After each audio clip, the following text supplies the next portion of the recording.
ಸಿನಿಮೀಯ ರೀತಿಯಲ್ಲಿ deadly attack, rowdy sheeter just miss, ನಟ ತಾಂಡವರಾವ್ arrest, ತಿರುಪತಿಯಲ್ಲಿ ಹಿಂದೂಯೇತರ ಸಿಬ್ಬಂದಿಗೆ ಕೋಕ್. ಎಲ್ಲದರ ಸಂಕ್ಷಿಪ್ತ ಮಾಹಿತಿ ಕರ್ನಾಟಕ ಟಾಪ್ 20ಯಲ್ಲಿ. ರೌಡಿ ಶೀಟರ್ ಮೇಲೆ ಸಿನಿಮೀಯ ರೀತಿಯಲ್ಲಿ ಡೆಡ್ಲಿ ಅಟ್ಯಾಕ್ ಮಾಡಿರುವ ಘಟನೆಯೊಂದು ಆನೇಕಲ್ ತಾಲೂಕಿನ ಜಿಗಣಿ ಠಾಣಾ ವ್ಯಾಪ್ತಿಯ ಮಾದಪಟ್ಟಣದಲ್ಲಿ ನಡೆದಿರುವಂತಹದ್ದು. Rowdy sheeter Manu and gang Innova Crysta ಕಾರ್ನಲ್ಲಿ ಜಿಗಣಿಯಿಂದ ಮಾದಪಟ್ಟಣ ಮಾರ್ಗವಾಗಿ ಹೋಗ್ತಿದ್ರು. ಈ ವೇಳೆ ಮೊದಲಿಗೆ ಹಿಂಬಾಲಿಸಿ ಬಂದ ಸ್ಕಾರ್ಪಿಯೋ ಕಾರು ಇನೋವಾ ಕಾರಿಗೆ ಡಿಕ್ಕಿ ಹೊಡೆದಿದೆ. ಮತ್ತೊಂದು ಕಡೆಯಿಂದ ಇನೋವಾ ಟಾಟಾ ಸಫಾರಿಯಲ್ಲಿ ಬಂದಂತಹ ಗ್ಯಾಂಗು ಲಾಂಗು ಮಚ್ಚುಗಳಿಂದ ಇನೋವಾ ಕಾರಿನ ಮೇಲೆ ದಾಳಿ ಮಾಡಲಾಗಿದೆ. ತಕ್ಷಣವೇ ಎಚ್ಚೆತ್ತ ಇನೋವಾ ಕಾರು ಚಲಾಯಿಸ್ತಾ ಇದ್ದಂತಹ ರೌಡಿ ಶೀಟರ್ ಕಾರನ್ನ ರಿವರ್ಸ್ ಚಲಾಯಿಸಿಕೊಂಡು ಹೋಗಿದ್ದಾನೆ. ಮಾದಪಟ್ಟಣ ನೀರಿನ ಟ್ಯಾಂಕ್ ಬಳಿ ಇನೋವಾ ಕಾರು ಡಿವೈಡರ್ ಮೇಲೆ ಹತ್ತುತ್ತಾ ಇದ್ದಂತೆ ಕೂಡಲೇ ಕಾರಿನಿಂದ ಇಳಿದು ಅಪಾರ್ಟ್ಮೆಂಟ್ ಒಂದರ ಒಳಗೆ ನುಗ್ಗಿ ಗ್ರೇಟ್ ಎಸ್ಕೇಪ್ ಆಗಿದ್ದಾರೆ. ಬಳಿಕ ಸ್ಕಾರ್ಪಿಯೋ ಕಾರ್ನಲ್ಲಿದ್ದವರು ಕಾರನ್ನ ಅಲ್ಲೇ ಬಿಟ್ಟು ಟಾಟಾ ಸಫಾರಿ ಕಾರನ್ನ ಹತ್ತಿ ಪರಾರಿಯಾಗಿದ್ದಾರೆ. ಈ ಘಟನೆ ನಡೀತಾ ಇದ್ದಂತೆ ಜಿಗಣಿ ಪೊಲೀಸರು ಸ್ಥಳಕ್ಕೆ ದೌಡಾಯಿಸಿ 2 ಕಾರುಗಳನ್ನು ವಶಕ್ಕೆ ಪಡೆದಿದ್ದಾರೆ. ಸ್ಕಾರ್ಪಿಯೋ ಕಾರ್ನಲ್ಲಿದ್ದಂತಹ ಲಾಂಗು ಮತ್ತು ಮೊಬೈಲು, ಇನೋವಾ ಕ್ರಿಸ್ಟಾ ಕಾರ್ನಲ್ಲಿದ್ದಂತಹ ಮೊಬೈಲ್ಗಳನ್ನು ಸೀಸ್ ಮಾಡಲಾಗಿದೆ. ಹಳೆ ದ್ವೇಷದ ಹಿನ್ನೆಲೆಯಲ್ಲಿ ಅಟ್ಯಾಕ್ ನಡೆದಿರುವ ಶಂಕೆ ಇದೆ. ಅಟ್ಯಾಕ್ ಆಗುತ್ತೆ ಅಂದರೆ ಅವ್ರನ್ನ ನಿನ್ನೆ ಎಲ್ಲ ಚೇಸ್ ಮಾಡಿದ್ದಾರೆ. ಅವರು ಸಿಕ್ಕಿಲ್ಲ, ತಪ್ಪಿಸ್ಕೊಂಡು ಹೋಗಿದ್ದಾರೆ. ಇನ್ನು ಹುಡುಕ್ತಾ ಇದ್ದಾರೆ ಅವ್ರನ್ನ. ಸರ್, ಈ ರೀತಿ ರೌಡಿ ಪೆರೇಡ್ಗಳನ್ನು ಕಡಿಮೆ ಮಾಡ್ತಿರೋದ್ರಿಂದ ಈ ರೀತಿ ಕಡಿಮೆ ಏನು ಮಾಡಿಲ್ಲ. ಪ್ರತಿ ವಾರ ಅವರು ಪ್ರತಿ ಪೊಲೀಸ್ ಸ್ಟೇಷನ್ನಲ್ಲಿ ಆ ಏರಿಯಾದಲ್ಲಿ ಇರ್ತಕ್ಕಂಥ ಈ ಥರ ಬ್ಯಾಡ್ ಎಲಿಮೆಂಟ್ಸ್ ಏನಿದ್ದಾರೆ ಅವ್ರನ್ನೆಲ್ಲ ಪೆರೇಡ್ ಮಾಡೋದು ಅದೆಲ್ಲ ಕಂಟಿನ್ಯೂಸ್ ಆಗಿ ಮಾಡ್ತಾ ಇರ್ತಾರೆ. ಮುಗಿಲ್ಪೇಟೆ ಚಿತ್ರದ ನಾಯಕ ನಟ ತಾಂಡವರಾಮ್ ಅರೆಸ್ಟ್ ಆಗಿದ್ದು, ಸಿನಿಮಾವನ್ನ ಅರ್ಧಕ್ಕೆ ನಿಲ್ಲಿಸಿದ್ದಕ್ಕೆ ನಿರ್ದೇಶಕ ಭರತ್ ಮೇಲೆ ನಟ ತಾಂಡವರಾಮ್ ಫೈರಿಂಗ್ ಮಾಡಿದ್ದಾರೆ. ಚಂದ್ರ ಲೇಔಟ್ ಪೊಲೀಸರು ನಟ ತಾಂಡವರಾಮ್ನನ್ನ ಅರೆಸ್ಟ್ ಮಾಡಿದ್ದಾರೆ. ನಿನ್ನೆ ಚಂದ್ರ ಲೇಔಟ್ನ ಕಚೇರಿಯಲ್ಲಿ ಸಿನಿಮಾ ಅರ್ಧಕ್ಕೆ ನಿಂತ ಸಂಬಂಧ ಮಾತುಕತೆ ನಡೀತಾ ಇತ್ತು. ದೇವನಂ ಪ್ರಿಯಾ ಚಿತ್ರಕ್ಕೆ 6 ಲಕ್ಷ ಹಣವನ್ನು ಕೊಟ್ಟಿದ್ದ ತಾಂಡವರಾಮ್ ಸಿನಿಮಾ ಪೂರ್ಣಗೊಳಿಸಿದ ಹಿನ್ನೆಲೆಯಲ್ಲಿ ಹಣವನ್ನ ವಾಪಸ್ ಕೇಳಿದ್ರು. ಈ ವಿಚಾರವಾಗಿ ಮಾತಿಗೆ ಮಾತು ಬೆಳೆದು ಕೋಪ ವಿಕೋಪಕ್ಕೆ ತಿರುಗಿದೆ. ಈ ವೇಳೆ ಗನ್ ತೆಗೆದ ತಾಂಡವರಾಮ್ ನಿರ್ದೇಶಕ ಭರತ್ ಮೇಲೆ ಗುಂಡು ಹಾರಿಸಿದ್ದಾರೆ. ಅದೃಷ್ಟವಶಾತ್ ಗುಂಡು ಡೈರೆಕ್ಟರ್ಗೆ ತಗುಲದೆ ಗೋಡೆಗೆ ಬಿದ್ದಿದೆ. ಈ ಸಂಬಂಧ ನಿರ್ದೇಶಕ ಭರತ್ ಚಂದ್ರ ಲೇಔಟ್ ಪೊಲೀಸ್ ಠಾಣೆಯಲ್ಲಿ ದೂರು ದಾಖಲಿಸಿದ್ದು, ಪೊಲೀಸರು ತಾಂಡವರಾಮ್ನನ್ನ ಅರೆಸ್ಟ್ ಮಾಡಿದ್ದಾರೆ. ದೇವನಾಂ ಪ್ರಿಯ ಅಂತ, ಇದು ನನ್ನ 3ನೇ ಸಿನಿಮಾ. ಸೊ 3 ಇಯರ್ಸಿಂದ ಇದು ನಡೀತಾ ಇತ್ತು. ಸೊ ನಾನು ಹೇಳ್ತಾ ಇದ್ದೆ ತುಂಬ ಡಿಲೇ ಆಗ್ತಾ ಇದೆ, ಈ ರೀತಿ ಆದರೆ ಆಗೋದಿಲ್ಲ.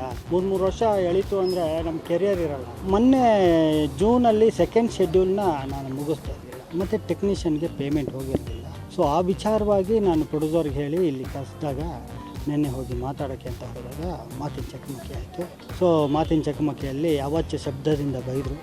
ನಾನು ಯಾಕೆ ಈ ರೀತಿ ಮಾತಾಡ್ತಾ ಇದ್ದೀರಾ ಅನ್ನೋ ಇದರಲ್ಲಿ ಅವರು ಆಫೀಸ್ ಬಾಯಿಂದ ಏನು ಬಂದೂಕನ್ನ ತರಿಸ್ಬಿಟ್ಟು ಹಣೆಗಿಟ್ಟರು.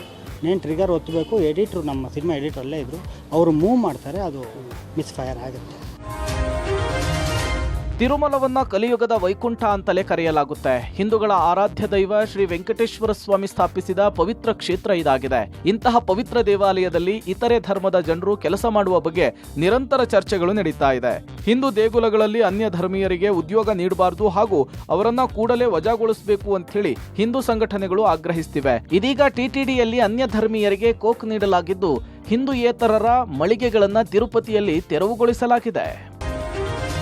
ದೆಹಲಿ ವಾಯು ಮಾಲಿನ್ಯ ಮತ್ತಷ್ಟು ಹದಗೆಟ್ಟಿದೆ. ಗಾಳಿಯ ಗುಣಮಟ್ಟವೂ ಗಂಭೀರವಾಗಿದ್ದು ಸಿವಿಯರ್ ಪ್ಲಸ್ ಕ್ಯಾಟಗರಿಯಲ್ಲಿದೆ. ಉಸಿರಾಡೋಕೆ ಸೂಕ್ತವಲ್ಲದ ರೀತಿಯಲ್ಲಿ ಅಪಾಯದ ಮಟ್ಟ ಮೀರಿದೆ. ರಾಷ್ಟ್ರ ರಾಜಧಾನಿಯಲ್ಲಿ ದಟ್ಟ ಮಂಜು ಕವಿದಿದ್ದು, ವಾಹನ ಸಂಚಾರ, ರೈಲುಗಳ ಸಂಚಾರ, ವಿಮಾನ ಸಂಚಾರ ವಿಳಂಬವಾಗಿದೆ. ಈ ನಡುವೆ ವಾಯು ಮಾಲಿನ್ಯ ನಿಯಂತ್ರಣಕ್ಕೆ ಕೃತಕ ಮಳೆ ಸುರಿಸೋದೊಂದೇ ಮಾರ್ಗ. ಅದಕ್ಕೆ ಅನುಮತಿ ಕೊಡಿ ಎಂದು ದೆಹಲಿ ಪರಿಸರ ಸಚಿವ ಗೋಪಾಲ್ ರಾಯ್ ಕೇಂದ್ರಕ್ಕೆ ಪತ್ರ ಬರೆದಿದ್ದಾರೆ. ನಗರದಲ್ಲಿನ ಭೀಕರ ಮಾಲಿನ್ಯ ನಿಯಂತ್ರಿಸಲು ಕೃತಕ ಮಳೆಗೆ ಅವಕಾಶ ಮಾಡಿಕೊಡುವ ಕುರಿತು ತುರ್ತು ಸಭೆ ಕರೆಯುವಂತೆ ದೆಹಲಿ ಸರ್ಕಾರದಿಂದ ಪದೇ ಪದೇ ಮನವಿ ಮಾಡಿದರೂ ಕೇಂದ್ರ ಪರಿಸರ ಸಚಿವರು ಸ್ಪಂದಿಸುತ್ತಿಲ್ಲ ಎಂದು ರೈ ಆರೋಪಿಸಿದ್ದಾರೆ. ಚಿತ್ರದುರ್ಗದಲ್ಲಿ ಬಾಂಗ್ಲಾ ನುಸುಳುಕೋರರನ್ನ ಪೊಲೀಸರು ವಶಕ್ಕೆ ಪಡೆದಿದ್ದಾರೆ. ನಿನ್ನೆ ಚಿತ್ರದುರ್ಗದಲ್ಲಿ ಕಾರ್ಯಾಚರಣೆ ನಡೆಸಿದ ಪೊಲೀಸರು 15 ಜನ ಶಂಕಿತ ಬಾಂಗ್ಲಾ ನುಸುಳುಕೋರರನ್ನ ವಶಕ್ಕೆ ಪಡೆದಿದ್ದು ವಿಚಾರಣೆ ನಡೆಸಿದರು.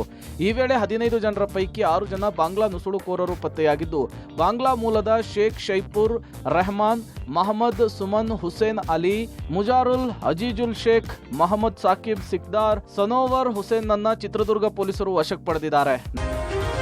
ಸಂಕೇಶ್ವರ ಠಾಣಾ ವ್ಯಾಪ್ತಿಯಲ್ಲಿ ಪಿಸ್ತೂಲ್ ಅನ್ನು ತೋರಿಸಿ ದರೋಡೆ ಮಾಡಿದ ಪ್ರಕರಣಕ್ಕೆ ಟ್ವಿಸ್ಟ್ ಸಿಕ್ಕಿದೆ. ದರೋಡೆ ಕೇಸ್ ಕೊಟ್ಟವರೇ ಪೊಲೀಸರ ಬಳಿ ಲಾಕ್ ಆಗಿದ್ದಾರೆ.